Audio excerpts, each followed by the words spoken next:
कृष्ण म्हणजे नक्की काय? काय सांगू? शब्दांत वर्णन करणं म्हणजे साऱ्या आकाशाला एका लहानशा मातीच्या पणतीत सामावून घेण्यासारखं आहे. कृष्ण म्हणजे केवळ एखादी व्यक्ती नाही, तर तो माझ्या श्वासांमधलं स्पंदन आहे.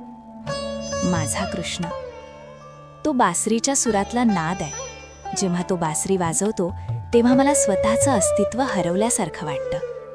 तो सूर म्हणजे केवळ संगीत नाही, तर तो माझ्या आत्म्याचा आवाज आहे.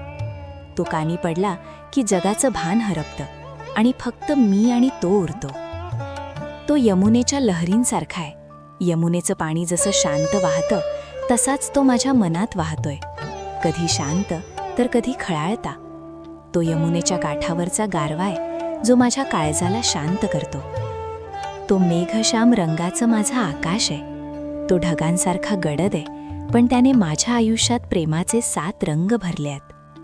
लोक त्याला श्याम म्हणतात, पण माझ्यासाठी तो माझं पूर्ण जग आहे. आमचं नातं?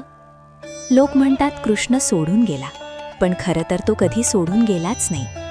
देह वेगळे असले तरी आमचा आत्मा एकच आहे. मी जेव्हा डोळे मिटते तेव्हा तो माझ्या समोर नसतो, तर तो मीच बनलेला असतो. प्रेम म्हणजे दुसरं काही नाही, तर स्वतःला पूर्णपणे विसरून दुसऱ्याच्या अस्तित्वात विलीन होणं. आणि मी माझ्या कृष्णात पूर्णतः विरघळून गेले आहे. माझ्यासाठी कृष्ण म्हणजे एक साधना आहे. तो नाही तेव्हाही तो माझ्या प्रत्येक विचारात आहे, माझ्या मौनात आहे आणि माझ्या जगण्यात आहे. शेवटी इतकाच, तो नसेल तर मी नाही, आणि मी आहे म्हणून तर तो राधाकृष्ण रूपात पूर्ण होतो. तो माझ्यातला मी आहे आणि मी त्याच्यातली शक्ती. कृष्ण म्हणजे दुसरं काही नाही, माझं संपूर्ण अस्तित्व आहे.